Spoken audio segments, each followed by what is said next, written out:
All right, we'll call this meeting to order. Start by rising from the Pledge of Allegiance. I pledge allegiance to the flag of the United States of America and to the republic for which it stands, one nation, under God, indivisible, with liberty and justice for all. I was just going to say, looking at our agenda, normally this would be the time we would determine a quorum, but I think we do need to do that even if it's not on the agenda. So, Mr. Clerk, I'll ask if we have a quorum. Mr. Chairman, we do, with 7 members present and 0 absent. All right, thank you. Next up on the agenda is the approval of the agenda itself. I'll entertain a motion to approve the agenda. So moved. Is there a second? Second. We have a motion and a second to approve the agenda. All those in favor signify by saying aye. Aye. Opposed, same sign. Motion carries and the agenda is approved. Next is our community comment time. Our community comment time is a time for members of the community to speak before the board and raise any questions or concerns that they might have. There's a 3-minute limit per speaker and a 15-minute limit per topic. I want to be very clear. I have not been caught by surprise, I would say, by some comments in recent weeks. Some of those comments have very directly violated board policy, which I am required to enforce as board chair. So I want to be clear what that is and what my concerns are. This comment time is not a time to raise concerns about any particular member of the district. Anybody who's mentioned by name or by specific position in any fashion that I deem derogatory, I'll end those comments at that time and you will not be allowed to continue. That includes everybody up here or any member of the community. So I want to be very clear on that before we start. I'm going to make sure that I follow that. Again, that's board policy, and it's my job to enforce that. So tonight I'm going to make sure I do my job as best I can. So with that, I invite any members of the community to come forward with any comments that they might have. Oh, I'm sorry, before you start, just one other reminder. Kathy, for taking notes, asked that people put their name on that. So if you come forward and have not yet put your name on the little list for Kathy to take notes, that would be very helpful. Sorry for the interruption. Please go ahead. Before I begin, I'd actually like to hand out some emails that I received in regards with Mr. Sesker here. Pardon me. I believe I have enough copies. And actually, very top, there's mine. Sorry. Thank you.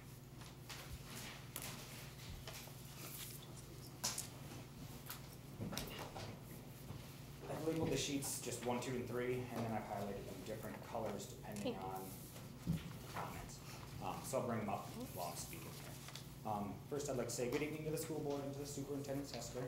I'm here today to speak about the levy and some of the observations, experiences, and conversations I've had since publicly stating that I do not and will not be supporting the board forcing this levy on the community. Superintendent Sesker actually wanted to speak to you and take this opportunity to directly ask you some questions along with the board about these emails, the exchanges that we've had in regards to district employees and their ability to speak to parents and other students and staff about the levy, particularly when it is and is not legal. You see on page 2, the orange highlighted part there, I asked if the district employees working with students after 3:01 p.m. were allowed to wear their buttons, their vote yes items, speak about voting yes for the levy, or in any other way allowed to push their vote yes agenda on students, specifically 17, 18-year-olds, kids that are going to be voting for the first time in this election cycle. Unfortunately, you skirted the issue and talked to me about employee time on page 3. Adam, I'm going to ask you not to characterize that. Actually, I'm going to ask you to stop speaking. Why is I that was now? very clear. You characterize his as skirting the issue. I consider that a derogatory comment, and we're not going to have that in tonight's meeting. So your comments are now done, and I thank you for your time. Other comments, please, from the community. I'll be presenting the rest of this to the Faribault Daily News, so thanks for your time. Thank you. I like to. Richard, this is out of order. Richard, no, this is not. This is community comment time. I think the word skirting, by the way, is appropriate, and Please, this is a public meeting, and I'm in charge of this meeting tonight. Other community comments?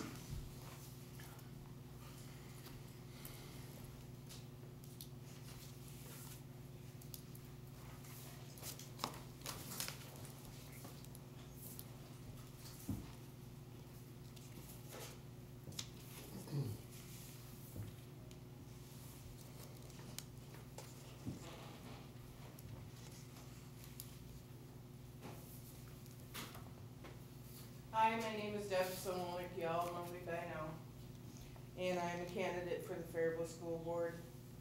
I am anti-levy, as you probably know. I would like to bring up the fact that none of the board recordings have been put on the district website since June. And how can people who aren't able to make it to the board meetings be able to see it if they don't have, like me, I have DirecTV, so I don't have FCTV. That's the only place they're gonna get their information. Well, there hasn't been anything posted since June 18th, I believe. So if we could remedy that matter and get that up there, that would be great for the community as a whole to be able to see the actual meetings. And I did miss a couple, so I'd like to see a couple that I missed. I am bringing up the wearing of pro-levy shirts, buttons, and handouts and pamphlets.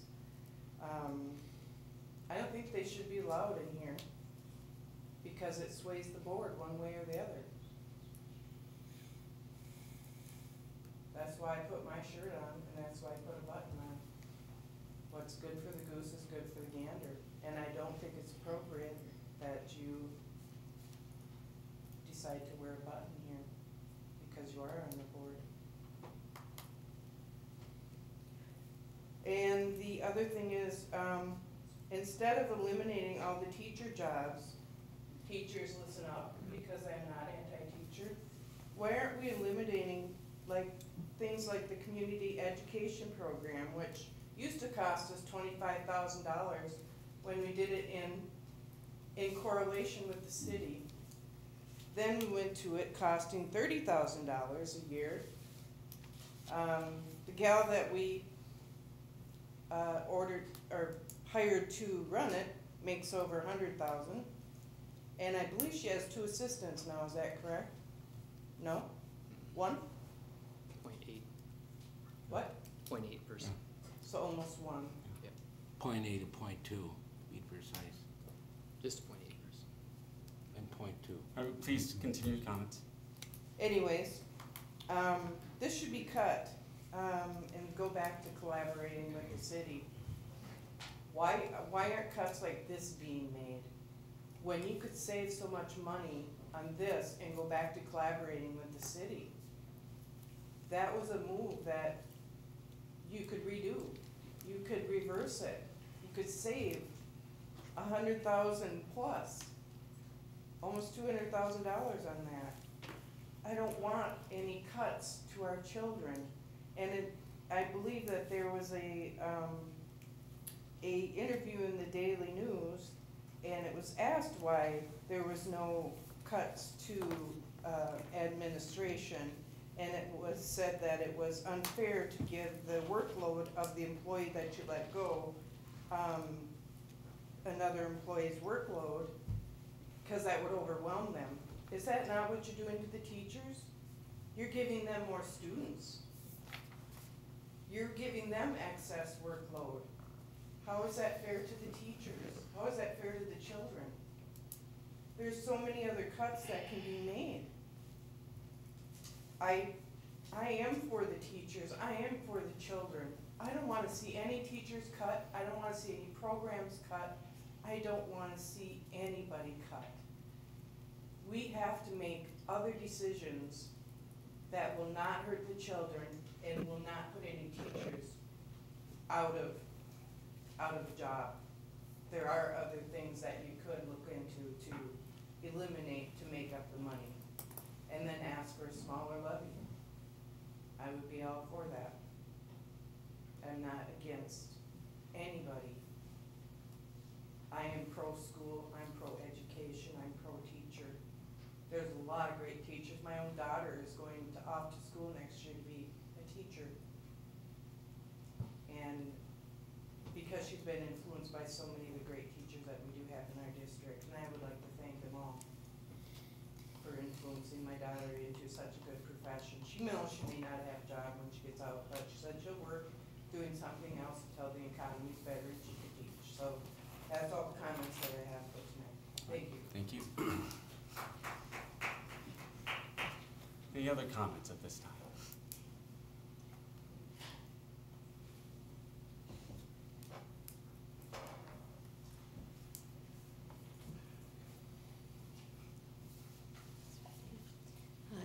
I'm Deb Scheil.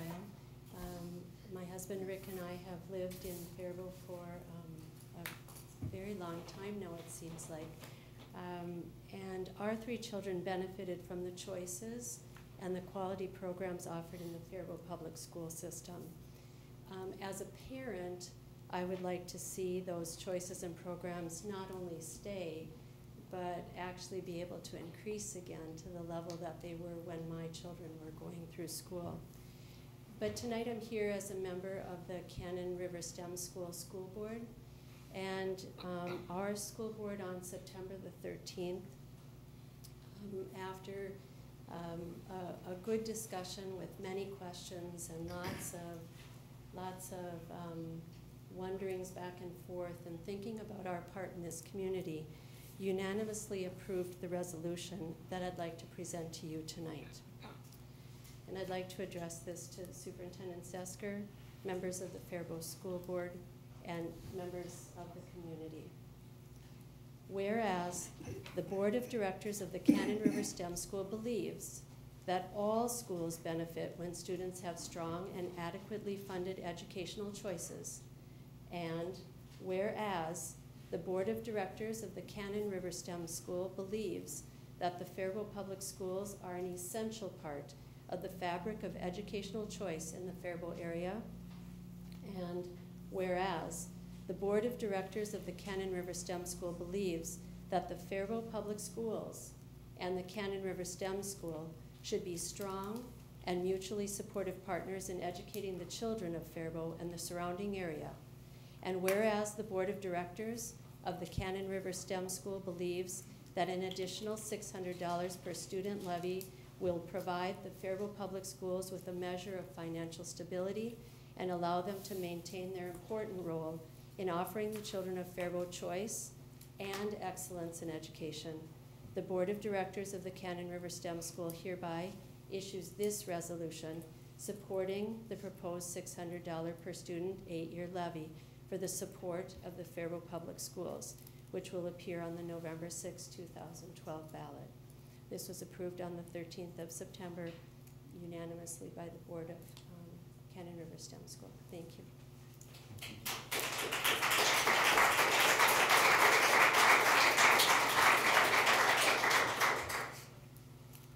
Any other comments from the community?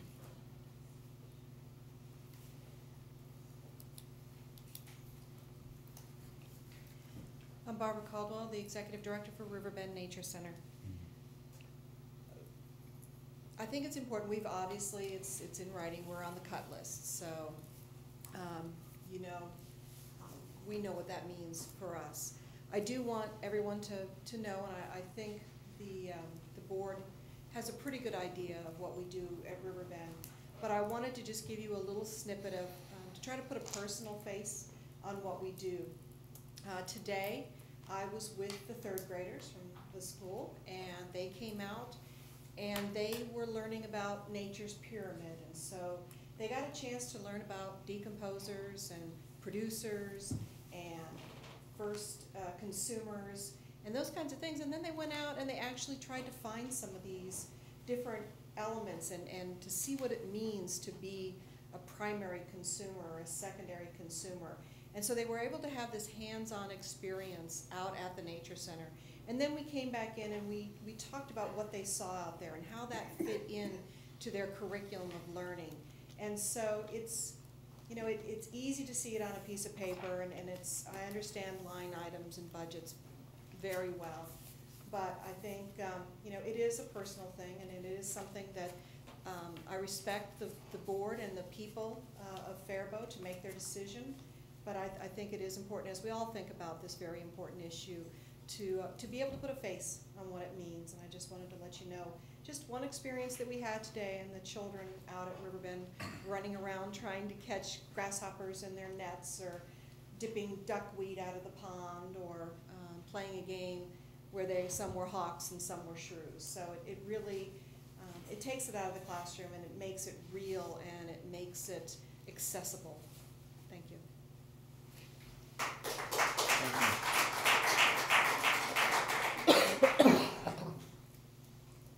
Mr. Sasker and school board members, my name is Krista Cox. Some of you may know me. regards to the possibility of cutting the entire orchestra program in their district.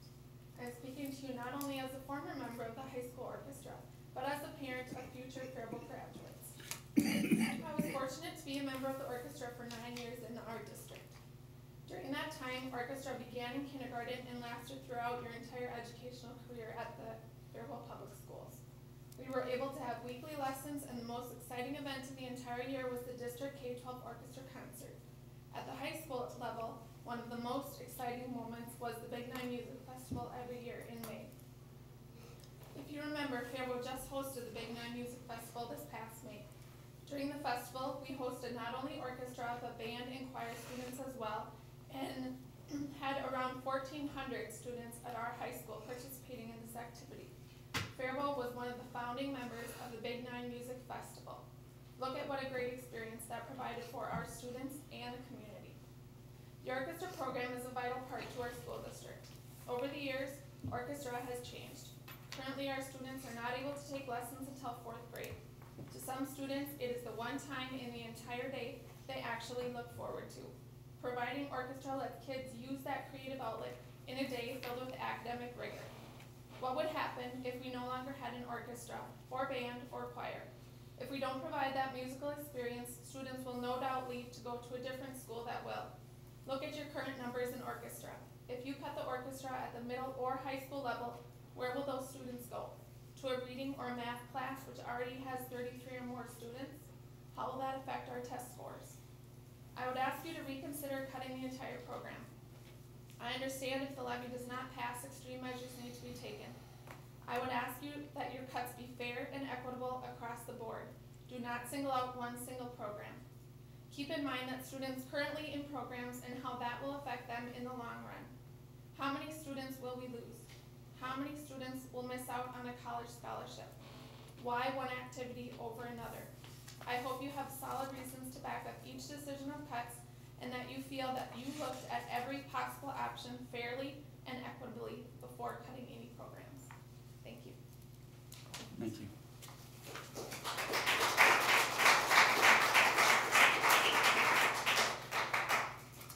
Other comments at this time?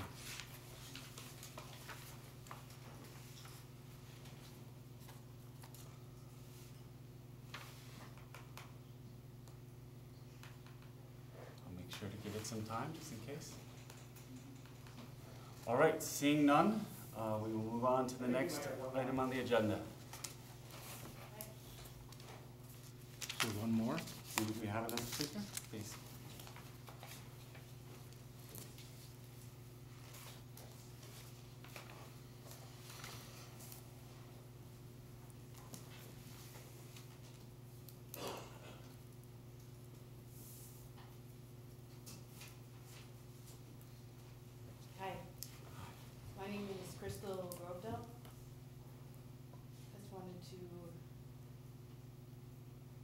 Sorry, I'm not quite prepared to say this, so I apologize in advance here.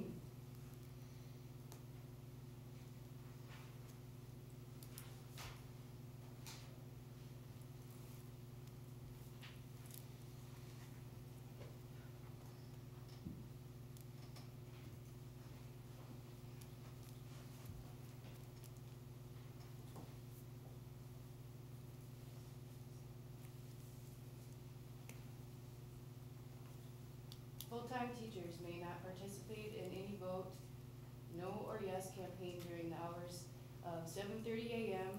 and 3:30 p.m. So I will ask and would like a yes or no answer. Are district employees allowed to speak to students, particularly middle school students and students of voting age, about voting yes while in the role of coach, aide, tutor, or any other position of the authority or influence during these paid after-school activities? It would be my understanding that employees are not to promote the levy during school hours or on district time using district resources. Is that correct? I have here a couple of pictures as well as a calendar that was posted in class, distributed by teachers to 3 different classes. They very clearly showed dates, times, locations, vote for yes meetings, and a door-to-door flyer that encourages attendees to bring your children. At the bottom, the name and number of Chad Wolf, the gentleman very obviously in charge of the Vote Yes campaign, and it's pushed for more and more money.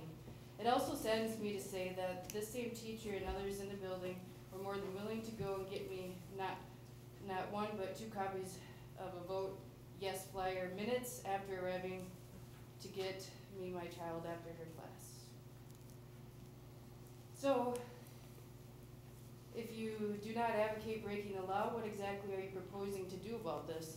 My suggestion would be a written public apology as well as developing a fix-it plan so this teacher understands that what they did was wrong and why it was wrong, as well as demand restitution for public time and money being illegally used to promote this levy.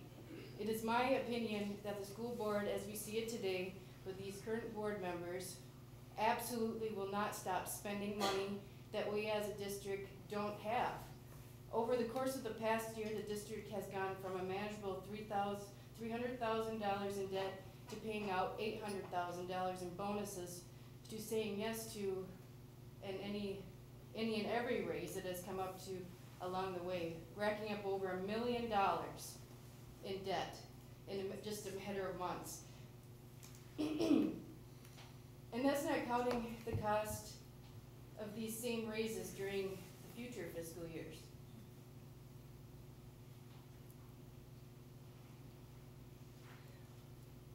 Well, I ask you now just to, how can you claim good faith knowing that the money just wouldn't be there? The community hears and claims that, and I quote at bookboard.org, currently our budget for the 2012 to 13 school year is balanced, but we see the proof that that $1 million has disappeared from the school reserves. We have board meetings saying that this is a rainy day, quote unquote. I'm sorry, it's been 4 minutes now, so I'm Okay. just gonna ask you to wrap up your comments, Sure. please. In closing, we have got to stop the financial bleeding. We need to ask all district staff to roll back all salary and benefits back to 2009 levels so we can hire more teachers, more new teachers, and absolutely demand that this school board does not approve any raises, not any bonuses, not a single dollar more on current staff until the people of Faribault, the residents of 656 are able to speak their minds, able to have their voices heard, casting their votes November 6th. I'm Crystal Grodahl, and I'm voting no for the levy. Thank you. All right, any other comments at this time? Okay. Hearing none, we'll move on to the next item on the agenda. Consider the approval of a resolution 1222 directing the administration to make recommendations for reductions in programs and positions and reasons therefore for fiscal year 2013-2014. So this action is needed, Todd, correct me if I'm wrong, in order to formalize the request we have from you to present to us at the end of the meeting the suggestions that we're being asked to take action on. That's correct. Correct? Yep. Any, I'll entertain a motion to approve in a second, and then we can have discussion if there's any discussion at that time. So moved. We have a motion, is there a second? I'll second it. We have a motion and a second to approve. Any discussion? I'd like to offer an amendment. On the second paragraph, it says, whereas the financial condition of the school district dictates the school board must reduce expenditures immediately, I would like to add due to overspending by the district. We have a motion to add, is there a second? Hearing none, the motion fails. Any other discussion on this item? Hearing none, Mr. Clerk, will you please do a roll call vote? James Wolf. Aye. Jerry Robichaud, Aye. Richard Olson, No. Jason Engberg, Aye. Deb Davis, Aye. Tom Casper, Aye. and I vote yes. Mr. Chairman, the vote is 6-1. Motion carries, thank you. Next item on the agenda, item 4B, consider approval of preliminary levy certification. Todd, unfortunately Colleen's not here. Could you give us just a little bit about Yep. what this item is? Yeah, this is a preliminary certification, and we're asking you to certify the maximum levy. The reason why we put max in there is because the state continues to modify the levies that you have approved so far. All the levies that have been approved by the board through the finance committee and through the board are included in this levy. The only thing that could possibly change would be if the operating levy passes. Right, and to be clear, because I'm sure this could be confusing to an audience member, this actually has nothing to do with the levy question that's in front of us in November, is that correct? That's correct. This is just yeah. In fact, this is preliminary. The actual final levy won't be approved until December. These are already levies that are approved by either the state or by the community, and we are saying that we'll be authorizing those levies that are already in place. That's correct. This is not related to the new levy, so I know that could be very confusing, but Yeah. that's what this item is. Other comments or questions on this item? Where are we going for the maximum? Why is that? The max, again, if, for example, the lease levy, the state will recalculate the lease levy again at their level.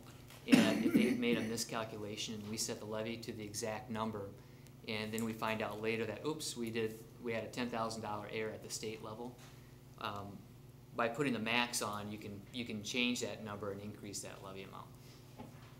So it covers for not necessarily mistakes, but corrections throughout the process of the levy that, not us, but the Minnesota Department of Education processes. Other comments or questions on this item? Hearing none, I'll entertain a motion to approve. So moved. Is there a second? Second. Mr. Clerk, would you please do a roll call on this item? James Wolf, Aye. Jerry Robichaud, Richard Olson, Aye. Jason Engberg, Aye. Deb Davis, Aye. Tom Casper, Aye. and I vote aye. Mr. Chairman, the vote is 7-0. All right, thank you. And so we come to item 4C, which is to consider the list we've been talking about for a number of weeks now, to lay out a plan to be authorized by this board of what the impact will be should this levy pass or fail. Todd, is it appropriate for you to start by perhaps walking us through this? Yep. And you've already seen the first set of documents. I left that as a summary. We modified it a little bit so it read a little bit more smoothly. We actually added under number 5 the financial projections on it's page 2 on the bottom, I guess, with the flow chart. And you can see in the financial projections, with no increase if the levy fails, if you look at 2013, 2014, where it says projected excess, and then in parentheses deficit, there's a $1.7 million deficit. So that's where the $1.7 million comes, and then it's projected out. If the levy doesn't pass, that in 2015-16 will be $3.7 million in the hole. And then Colleen went through different scenarios, which you're certainly welcome to discuss. If right now we're estimating about 4,000 pupils. The general ed formula allowance, if it increases $50 per unit, you can see the examples there of how much additional revenue that would bring in. And likewise, those bottom 2 scenarios, if you decrease the levy by $50 per student, which the state could potentially do, you can see what the decrease in revenue would be for the state. My suggestion would be, under these assumptions, if the state does come through, then we would go back and prioritize different items of either adds back if the levy fails, if we want to take a look at, for example, orchestra, elementary teachers, things like that, to decide which one of those priorities are your highest priorities. It gives us some time to examine those, like Krista was talking about. And then also, if you take the $200,000 or the $400,000 off that general fund, you're going to have to, again, go back and make additional cuts from the $1.7 million. So it's just a scenario to let you know that we don't know what the state's going to do. I don't think any of it does. But the potential is there that state could give us more money, or the state could take more money away. Thank you.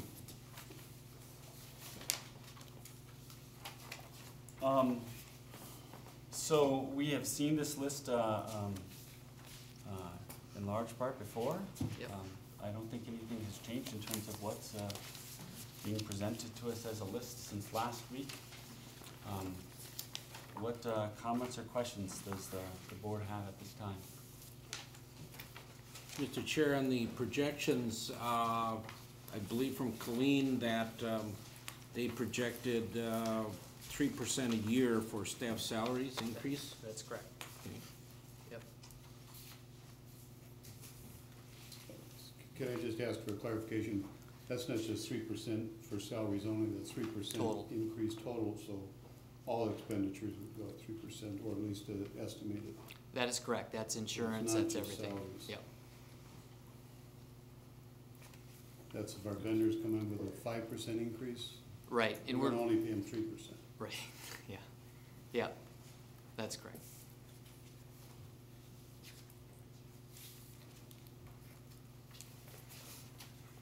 Mr. Chair, Yes, I please, think James. it might be worthwhile just to try to generally describe the steps from here on out in terms of what passage tonight means in terms of automatic cuts and what the future boards would have authority to do to make changes or anything. If we vote tonight to make these, how long does that decision-making restrict future boards? Right. Thank you, James. I think that's a good point. And Todd, please correct me if I'm wrong in any of this information.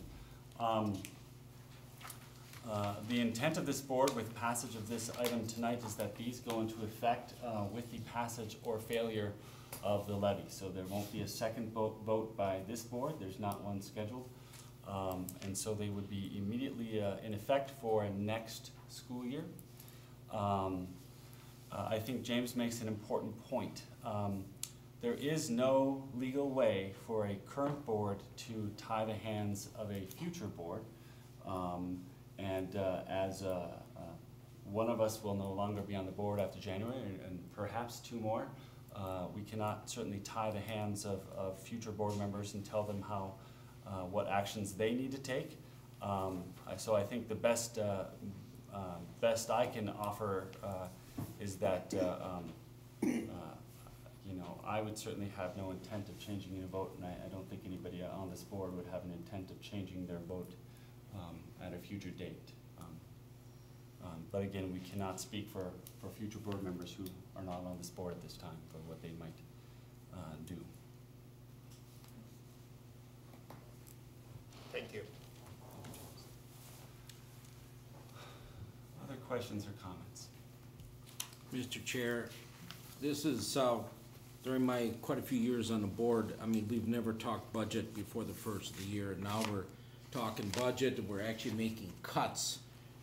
We're voting on this, and this is, I believe, September, so this is, should be the work of you know, the springtime, and we're doing this basically, and it's my opinion that this board is using scare tactics to do this so you get the levy passed. I will stand behind that. Again, I know that any future board is not tied to this, but it sort of creates a problem when this board does vote on this. All of a sudden, the next board of who's ever on the board, it could be one new member or not. I believe that that you sort of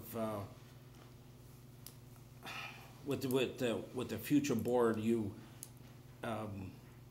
sort of tie their hands in a way to philosophy of this. You said you were gonna cut something, and then all of a sudden you're not cutting it. So I believe that, you know, again, this board is using a scare tactic, which I should not which I won't be part of. I'll be voting no on this. Other comments at this time? Mr. Just a Lewisham? comment, and I appreciate where Mr. Olson is, his statements. However, the board's action tonight is only compliant with what the community has asked for, including the Daily News. What are the consequences of this levy not passing? And we are complying with that wish of the community, of people whom I've talked to over a number of times. What's going to happen if this levy doesn't pass? Well, here are the facts, folks. This is what's going to happen if the levy doesn't pass. I don't see that as scare tactics. I think it's being responsive to the requests that we have received to let the community know what are the consequences of this levy not passing.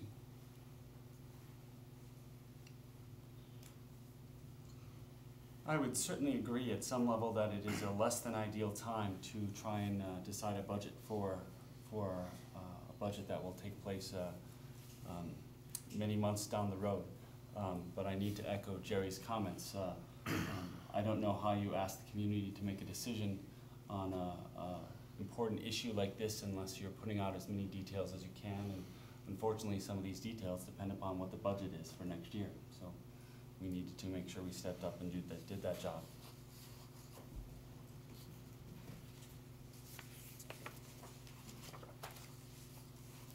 Other comments or questions? Mr. Chairman, Yes. Having been involved with this process for several years now as a board member, it is certainly no joy and no pleasure taken in trying to define for our community the consequences of this levy. There is no cut here that I believe is a positive. There is no way to do a good way to do a wrong thing, as I've said before. But the financial reality, and having looked at our finances, our programming, our options, this appears to be the clearest and most honest way of presenting to the community the consequences of this levy. Now, I would love to be in a position later in the year to bring back any of these items that should we have to cut them, if the legislature were to change its allocations or however that might be. And obviously we would look at those should the circumstances change. But we can't assume we're getting any more money from the state. We have to, this is the option that we have at our disposal, and I think it's only right and fair that we present to the community the clear statement we can about what's at stake. It is certainly not my intent to try and scare anyone. Frankly, these cuts scare me in terms of maintaining quality within our district. But it's not an intent to scare the community. It's simply, I believe, an attempt to inform the community. And without as accurate information as we can present, I don't think we're doing our job. So that's why I'm in favor of this resolution. While I have concerns and questions about a number of items, I don't have a better answer. So I believe this is our good faith, best effort to inform our community about the consequences. Other comments or questions at this time? I respectfully disagree with Mr. Casper. That, the approach that should have been taken by this board many months ago was to, instead of on the negative column, on the positive column, with the money that possibly the taxpayers will give us, why don't you say, what are you gonna add? What are you gonna add to this? Instead of negative, what are we gonna cut? When I was part of the 2005 levy, we didn't talk about cuts. We said, okay, give us 385 and this is what you're gonna do. This is what we're gonna do. It was a promise. It was a promise, but due to circumstances beyond our control, those promises were broken. And I was just wondering, again, this list of additions or improvements was a last resort. In fact, it was probably put on by the Vote Yes committee and the newspaper of saying you better come up with something you can add. It was all negative, all negative. And it should have been the other way around. What are you gonna do with the money in detail, but that was not done. Thank you, Mr. Chair. Mr. Chair. Mr. Olson, if I could just comment on that, I think that's exactly wrong. When we chose the number the very first time, that number was chosen specifically so that we could talk about adding some things. So I think to say that that was not a part of this discussion from the beginning is simply against the facts. Mr. Chair, I would agree with that. I believe that at a work session, we as a board directed the administration to come up with a number of what would happen when the levy passes. So it was not the Vote Yes committee, nor was it Mr. Stecker sitting by himself. It was the board who directed the administration to come up with that list. Ms. Davis. I'm sorry, I'm trying to lose my voice, so if I don't come across very well, I apologize. I just want to make a comment from when I got hired or elected to the board the first time around. I thought I was pretty informed on things. I was not. My first year on the board, we cut $1.8 million, knowing nothing. So in my response to Mr. Olson's comment, it's better to inform the community now than later. The board coming on could be 3 new people, 1 new person, 2 new people, multiples of things. But coming on and having to cut 1.7 because the levy doesn't pass is a lot more difficult than knowing what you might walk into. It's much easier today to look at this information, knowing more of what I do. I'm not saying cuts are easy by any means. It's very, very crucial, or very, very critical things that we do. It's very frustrating, but if I would have known that when I first got elected the first time, it would have made a world of difference. I might not have ran for the board. It's imperative we take care of the children. This isn't a scare tactic, it's reality. And that's what the community needs to know. Other comments or questions?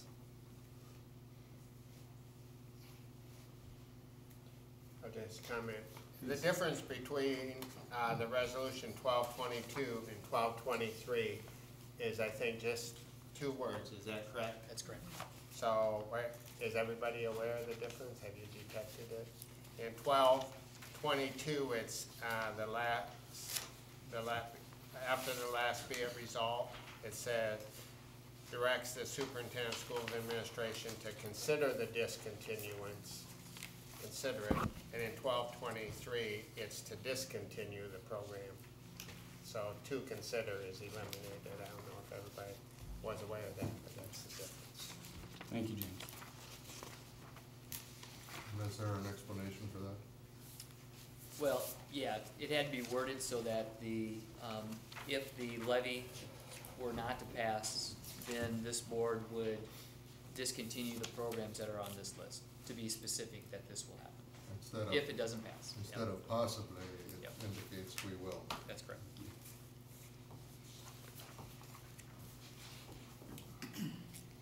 Mr. Chairman, I just want to state that in my experience on the school board so far, I have been very impressed with how well-managed and lean the school district is. And I don't see excess spending. In fact, I see very lean spending. And I think this is a very well-managed district financially. I, for one, being on the finance committee, would argue vehemently against cutting further into our fund balance, because I've been convinced that it's absolutely imperative that we maintain at least a 9% fund balance. I think the process of us making these cuts was a good exercise for us, and it brought home the reality of what these cuts will mean. And I think the community also deserves to know that.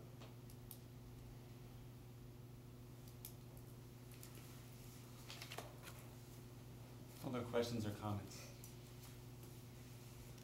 I don't think we've done a motion to approve at this yet, have we? I'll entertain a motion at this time to approve. So moved. We have a motion to approve. Is there a second? Second. We have a motion and a second to approve. but I don't want to cut off discussion, so is there further discussion?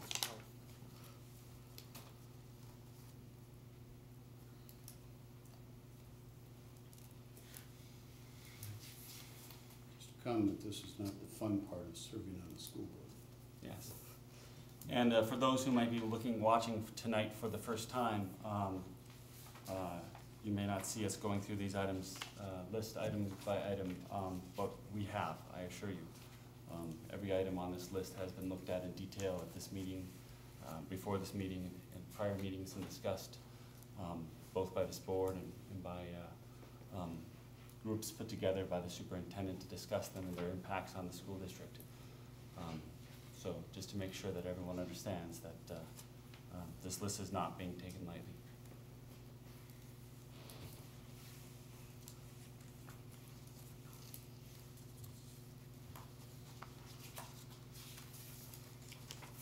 All right, hearing no further comments, and having a motion and a second to approve, Mr. Clerk, would you please do a roll call for us? Mr. Chairman, you want to state again what we're voting for?